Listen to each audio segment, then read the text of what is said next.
ప్రభు అయిన యేసు క్రీస్తు నామంలో మనకందరికి శుభములు. రోమా పత్రిక నుండి మనము ధ్యానములను మనం చేసుకొనుచున్నాము. రోమా పత్రిక 1వ అధ్యాయములో 2వ వచనాన్ని నేను చదువుచున్నాను.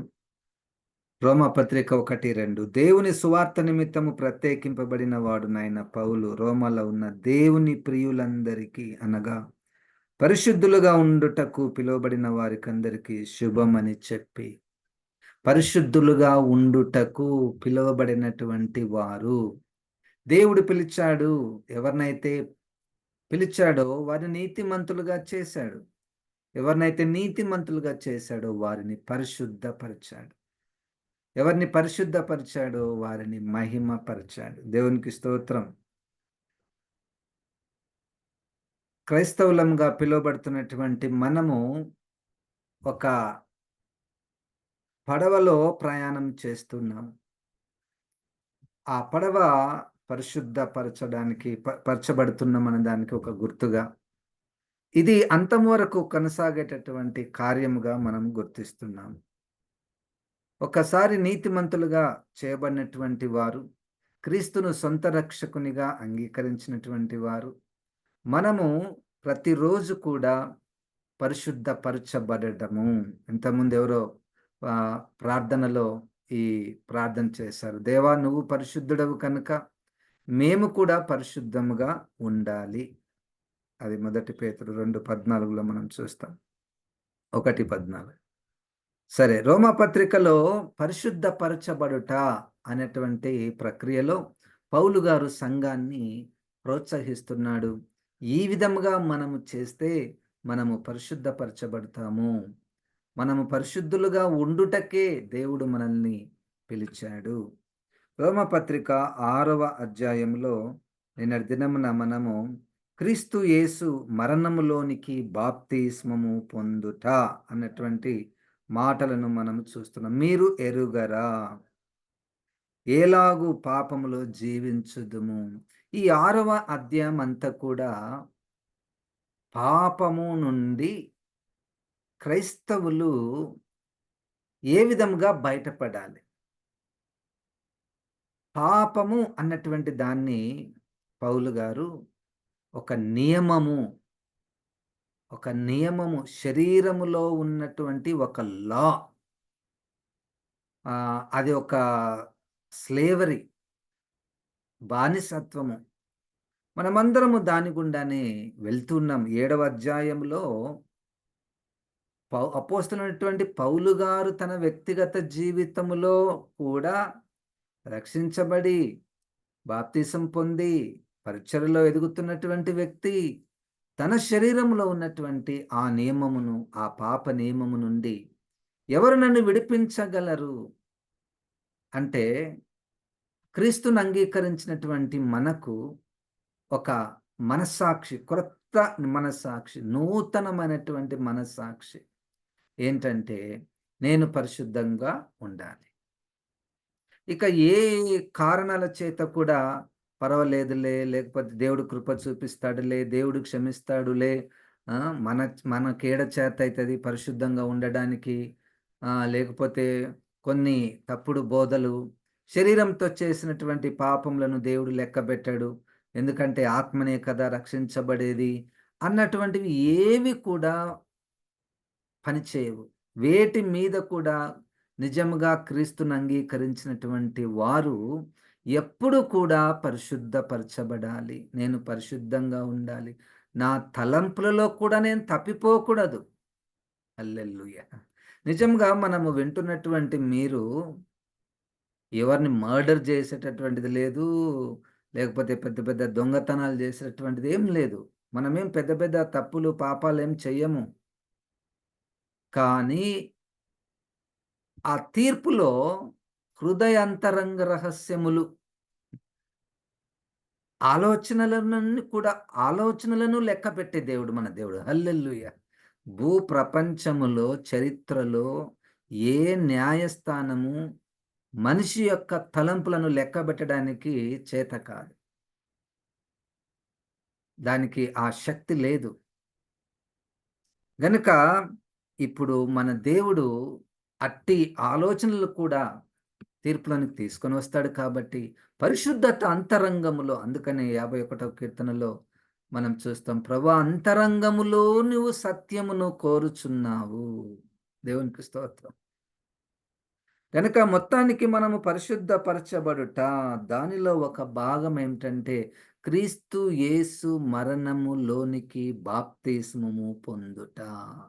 ఈ యొక్క పదాల యొక్క ఈ పదాలు మనకు రెండవ మెట్టు.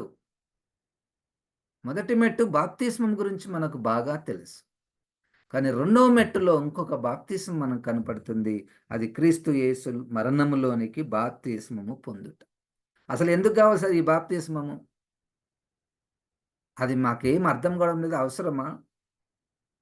పాప నియమము నుండి బయటపడడానికి, పాపమునకు మనము మరణించడానికి అది తప్పకుండా అవసరము అయ్యున్నది. 4వ వచనం. రోమపత్రిక 6:4. కాబట్టి తండ్రి మహిమ వలన క్రీస్తు మృతులలో నుండి ఎలాగు లేపబడెనో, అలాగే మనమును నూతన జీవము పొందిన వారమై నడుచుకొనున్నట్లు, మనము బాప్తిసము వలన మరణములో పాలు పొందుటకై ఆయనతో కూడా పాతి పెట్టబడితిమి. Do you know this? ఇది మీకు తెలుసా? ఆయనతో కూడా బాప్తిస్మము బాప్తిస్మం వలన మనము మరణములో పాలు పొందుటకై ఆయనతో కూడా పాతి పెట్టబడితిమి. చూడండి, ఇది ఒక సాదృశ్యము. అది తర్వాత వచనాల్లో మనం చూస్తాం. 5వ వచనంలో. మరియు ఆయన మరణం యొక్క సాదృశ్యమందు ఆయనతో ఐక్యము గలవారమైన ఎడల, ఆయన పునరుద్ధానం యొక్క సాదృశ్యమందును ఆయనతో ఐక్యము గలవారమై ఉందుము. సరే, ఇప్పుడు 4వ వచనాన్ని మనం గమనిద్దాము. తండ్రి మహిమ వలన క్రీస్తు ఎట్లయితే మృతులలో నుండి లేపబడెనో, అలాగే మనము నూతన జీవము పొందిన వారమై నడుచుకున్నట్లు. మన పునరుద్ధానం ఇంకా కాలేదు. అయితే యేసుక్రీస్తును తండ్రి తన మహిమ వలన లేపాడు. ఆ లేపిన దాని యందు మన యొక్క విశ్వాసము. యేసుక్రీస్తు అందరి వలె భూమి మీద ఎంతోమంది చరిత్రకారులు, గొప్ప గొప్ప వ్యక్తులు వచ్చారు, చనిపోయారు. ఇక వాళ్ళ చరిత్రను మనము అప్పుడప్పుడు జ్ఞాపకం చేసుకుంటూ ఉంటాం. కానీ యేసుక్రీస్తు అది కాదు. యేసుక్రీస్తు తిరిగి లేచినటువంటి వాడు. మత్తయి సువార్త 28వ అధ్యాయంలో, యుగాంతము వరకు నేను మీతో సదాకాలము ఉంటాను. ఆయన జీవించుచున్నటువంటి వాడు. కనుక యేసు పునరుద్ధానమియందు విశ్వాసముంచుట ద్వారా నూతన జీవము. నూతన జీవము అంటే పాపానికి వేరుగా ఉన్నటువంటి జీవనం. నూతన జీవము పొందిన వారమై నడుచుకున్నట్లు, మనము బాప్తిసం వలన మరణములో పాలు పొందుటకై ఆయనతో కూడా పాతి పెట్టబడితిమి. యేసుక్రీస్తుతో కలిసి మనము పాతి పెట్టబడుట అనగా అది ఒక గుర్తు. అందుకనే నేను ఈరోజు ఆ ప్రార్థన చేస్తున్న ప్రభువా, ఇవన్నీ నేను రుచి చూడలేకపోతున్నాను. రుచి చూడలేకపోతున్నాను. మరి అది ఆత్మలో జరిగే కార్యములా? మనకు తెలియకుండానే యేసుక్రీస్తు మరణములోనికి మనము పాతి పెట్టబడితిమి.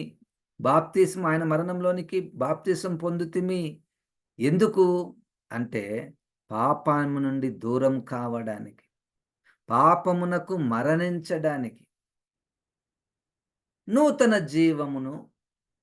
జీవమును కలిగి మనము నడుచుకోవడానికి. ఇది ఒక ఫిలాసఫీని మనం నేర్చుకోవడం లేదు. ఒక తత్వాన్ని మనం నేర్చుకోవడం లేదు. కానీ తప్పకుండా పరిశుద్ధాత్మ దేవుడు ఇట్టి అనుభవములోనికి మనల్ని తీసుకొని రావాలనేటువంటిది పౌలు గారి ద్వారా పరిశుద్ధాత్మ దేవుడు మనకు వ్రాయించి ఉంచాడు. బాప్తిస్మము వలన మరణములో పాలు పొందుటకై ఆయనతో కూడా పాతి పెట్టబడితిమి. 5వ వచనంలో. మరియు ఆయన మరణం యొక్క సాదృశ్యమందు ఆయనతో ఐక్యము గలవారమైన ఎడల, ఆయన పునరుద్ధానం యొక్క సాదృశ్యమందును ఆయనతో ఐక్యము గలవారమైయుందుము. చూడండి, యేసుక్రీస్తులో జరిగినటువంటి ఆ కార్యములు ఒక యేసుక్రీస్తును అంగీకరించినటువంటి వారిలో జరుగుట. ఎట్లయితే యేసుక్రీస్తు పాపులను రక్షించడానికి తన ప్రాణం పెట్టాడో, తిరిగి లేచాడో, ఆ కార్యముల యందు మనకు పాలు ఉంది. మనము దానిలో పాలిభాగస్థులమై ఉన్నాము. ఎట్లా? విశ్వాసము ద్వారా. విశ్వాసము ద్వారా మనము ఆయన యొక్క మరణములోను, ఆయన పునరుద్ధానములోను పాలిభాగస్థులమై ఉన్నాము.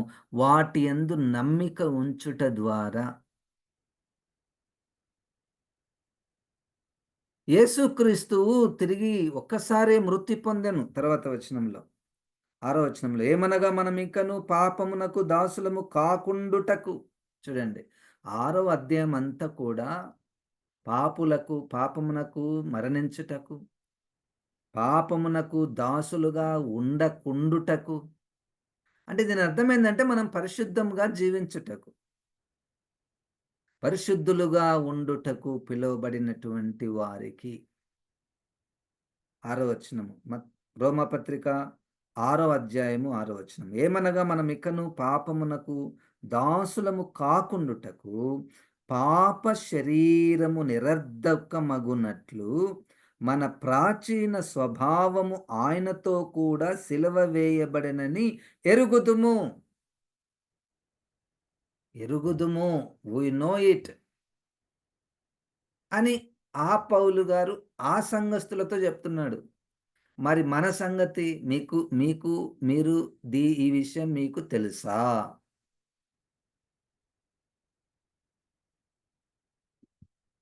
ఆ 19వ అధ్యాయం అపోస్తల కార్యంలో పరిశుద్ధాత్ముడు ఉన్నాడన్న సంగతి మాకు తెలియదని ఒక పెద్ద సంఘమే అన్నది. నిజంగానే వాళ్ళు ఒప్పుకున్నారు. అదేం తప్పు గాదు. మాకు తెలియదు. మరి ఈ విషయం మీరు ఎరుగుదురా? మీకు తెలుసా? పాపమునకు దాసులము కాకుండునట్లు పాప శరీరము నిరర్ధకమగునట్లు. పాప శరీరమునకు నిరర్ధకం అంటే ఇక దాంట్లో స్ట్రెంత్ లేదు. పాప శరీరమునకు ఇక స్ట్రెంత్ లేదు. అది వీక్ అయిపోయింది. ఇక పని చేయదు. పాప శరీరం పని చేయదు. మూడోది ప్రాచీన స్వభావము. పాపము, పాప శరీరము, ప్రాచీన స్వభావము, ఓల్డ్ నేచర్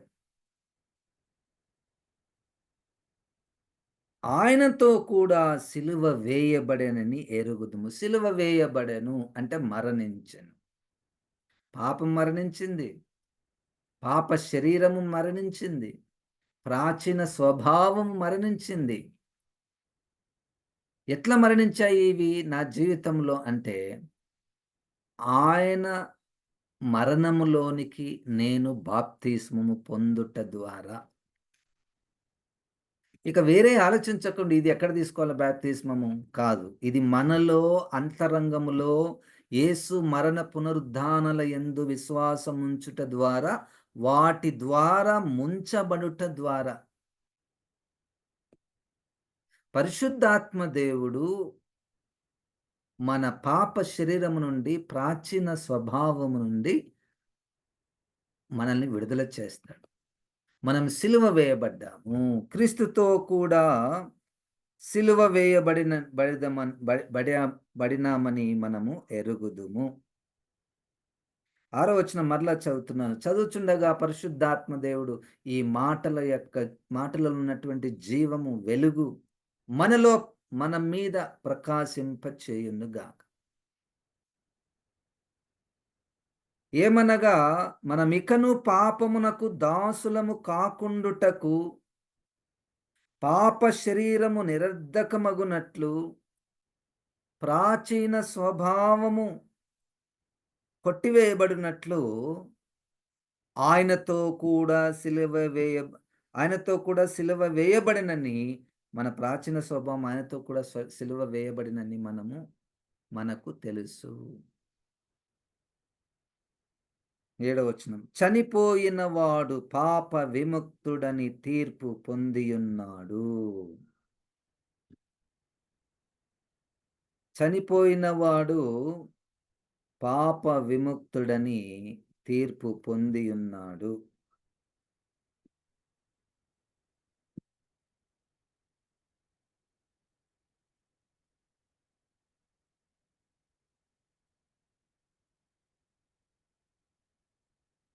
రోమాపత్రిక 6వ అధ్యాయంలో 7వ వచనము.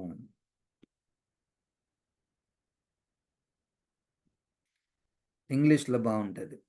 When we died with Christ, we were set free from the power of the sin.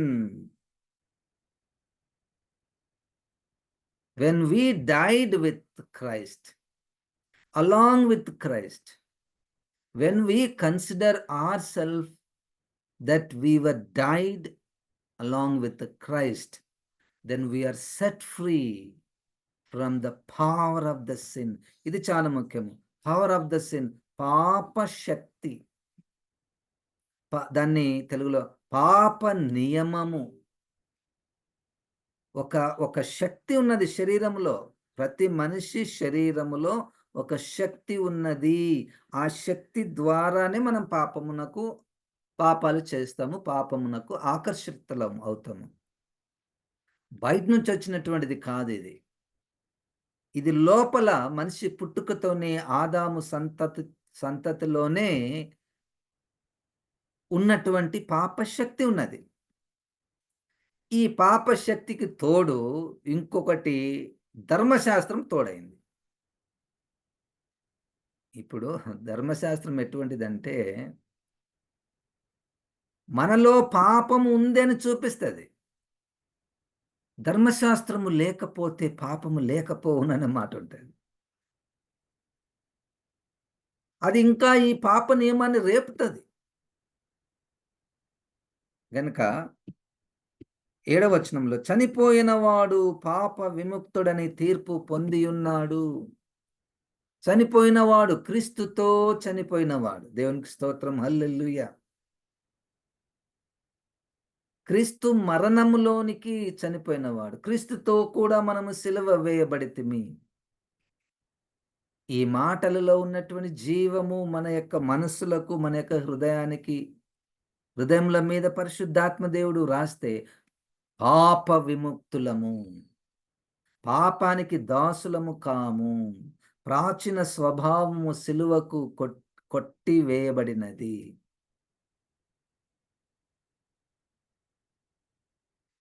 మన 8వ వచనము, రోమా 6:8. మనం క్రీస్తుతో కూడా చనిపోయిన ఎడల మృతులలో నుండి లేచిన క్రీస్తు ఇకను చనిపోడనియు, మరణమునకు ఇకను ఆయన మీద ప్రభుత్వము లేదనియు ఎరిగి ఆయనతో కూడా జీవించుదుమని నమ్ముచున్నాము.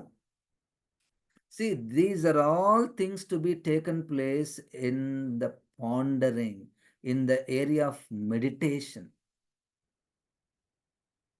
ఇప్పుడు మనం వింటున్నాం, చదువుతున్నాము, వాటిని మనం ఆలోచనలోనికి వచ్చేస్తే ఇక్కడ కదా ప్రోగ్రాం రాయబడుతుంది. అక్కడ ప్రోగ్రాం రాయబడిన దాన్ని బట్టే మన శరీర అవయవాలు పనిచేస్తుంటాయి కదా.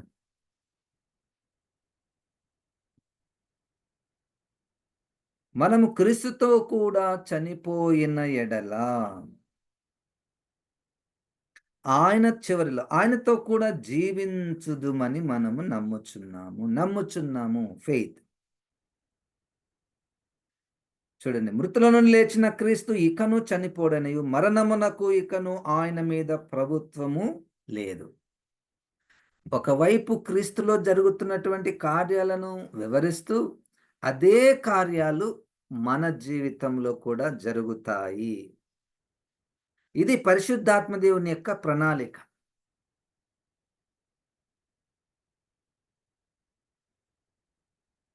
యేసుక్రీస్తు ఒక్కసారి చనిపోయాడు. మృతుల నుండి లేచిన క్రీస్తు ఇకను చనిపోడనియు, మరణమునకు ఇకను ఆయన మీద ప్రభుత్వము లేదు. మరణము, ఈ చివరి వచనంలో మరణము అంటే అర్థం ఏంటంటే, పాపమునకు జీతము మరణము. ఆ మరణమునకు ఆయన మీద ప్రభుత్వము లేదు. అంటే ఇట్ కెనాట్ రూల్. ఎందుకంటే ఆయన చనిపోయాడు. చూడండి, పాత నిబంధనలో ప్రధాన యాజకుడు ఆయనకు, ఇక్కడ క్రొత్త నిబంధనలో యేసుక్రీస్తుకున్నటువంటి వ్యత్యాసం ఏమిటంటే, ఆయన తన పాపముల కొరకు, ప్రజల పాపముల కొరకు ఆయన రక్తమును చిందించేవాడు, గొర్రెల మేకల రక్తాన్ని. క్రొత్త నిబంధనలో యేసుక్రీస్తు మన ప్రధాన యాజకుడు కేవలము మన పాపముల కొరకు ఆయన తన రక్తాన్ని చిందించాడు.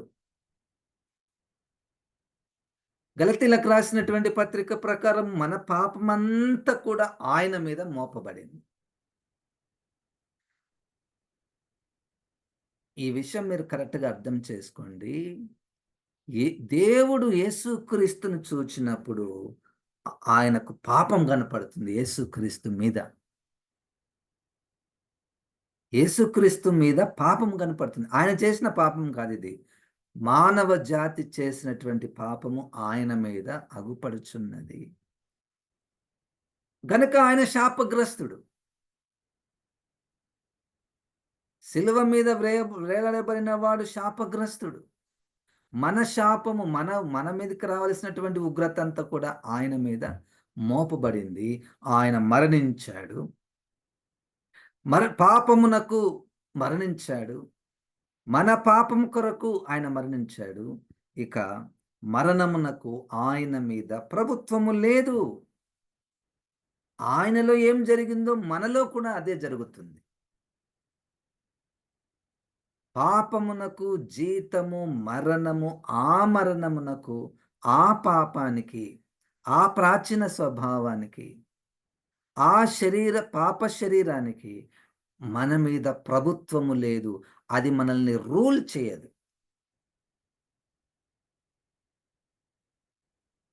మనం ఇప్పుడు ఆయనతో కూడా జీవిస్తున్నాము. యేసుక్రీస్తుతో కూడా జీవించుచున్నాము. తిరిగి లేపబడ్డాము. చూడండి, ఇప్పుడు మనము ఒక కోణంలో తిరిగి లేపబడ్డాము. దేని నుండి తిరిగి లేపబడ్డామంటే, పాపమునకు మరణించాము.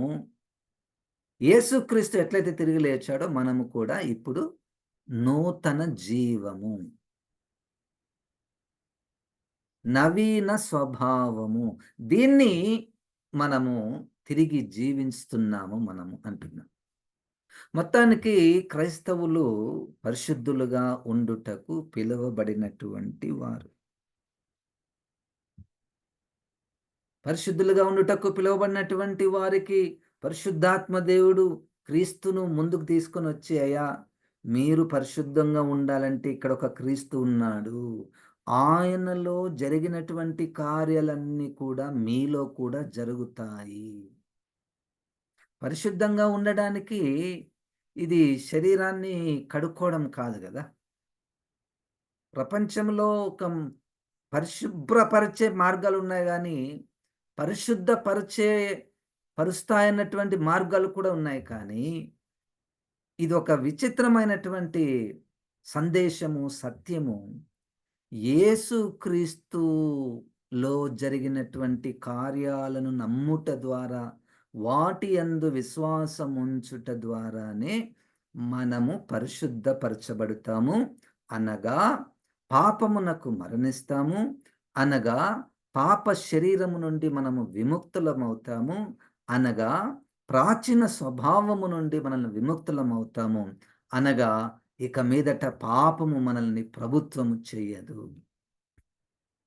ఇవన్నీ నాలో జరగాలంటే యేసుక్రీస్తు మరణ పునరుద్ధానాలే శరణము. వేరే మార్గం లేదు. వేరే మార్గం లేదు. వీటిని మనము ధ్యానించుట ద్వారా, పరిశుద్ధాత్మ దేవుడు మనకు సహాయము చేసి మన మనసును, మన ఆలోచనలను, మన ధ్యానములను ఆ యేసుక్రీస్తు మరణ పునరుద్ధానాల వైపుకు మనల్ని తీసుకొని వెళ్తే, అప్పుడు మనము పాపానికి మరణించినటువంటి వారముగా మనకు బాగా తెలుస్తది.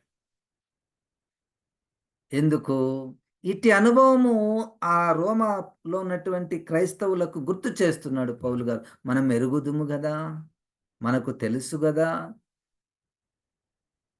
మీరు ఎలాగు పాపములో జీవిస్తారు? ఒక్కసారి మరణించిన తర్వాత, ఒక మనిషి చనిపోయిన తర్వాత ఎట్లయితే తిరిగి లేవడో, పాపానికి మనం మరణించాము. క్రీస్తుతో కూడా మన మరణం ఏంటంటే క్రీస్తుతో కూడా సిలువ వేయబడ్డాము అని అర్థం.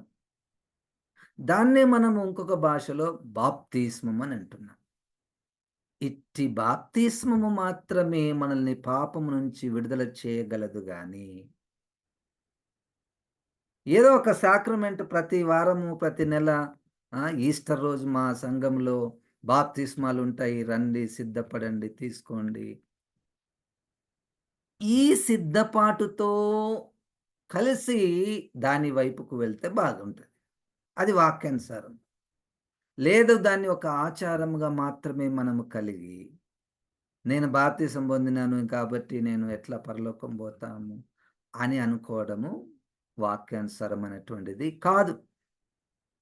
ఎందుకంటే పరిశుద్ధాత్మ దేవుడు మనల్ని ప్రేమించి ఈ మాటలను మనకు తెలియచేస్తున్నాడు గదా!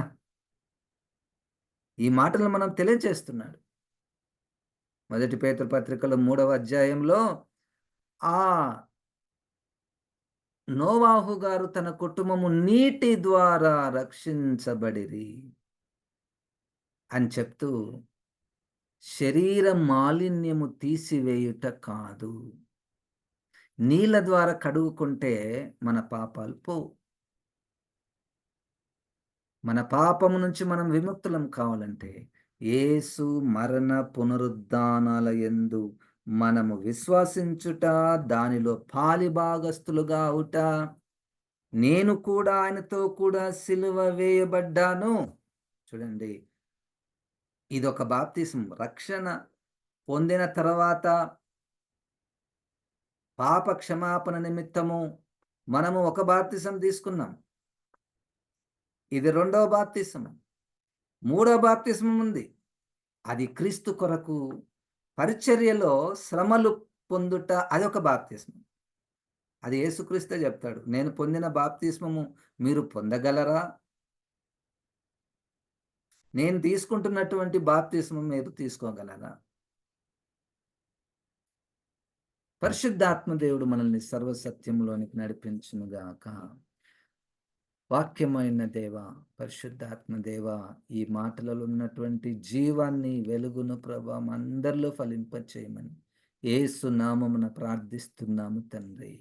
ఆమేన్. ఇప్పుడు మన పరమ తండ్రి అయిన దేవుని యొక్క ప్రేమయు, మనలను పాపము నుంచి విముక్తులు చేయుటకు మరణించి తిరిగి లేచిన యేసు క్రీస్తు యొక్క కృపయు, ధ్యానిస్తున్నటువంటి వాక్యాన్ని మనలో ఫలింపచేయగలిగిన పరిశుద్ధాత్మ దేవుని యొక్క సహవాసం మనకందరికి సదాకాలము తోడైయుండును గాక. ఆమేన్. ఆమేన్. దేవుడు మనల్ని దీవించును గాక.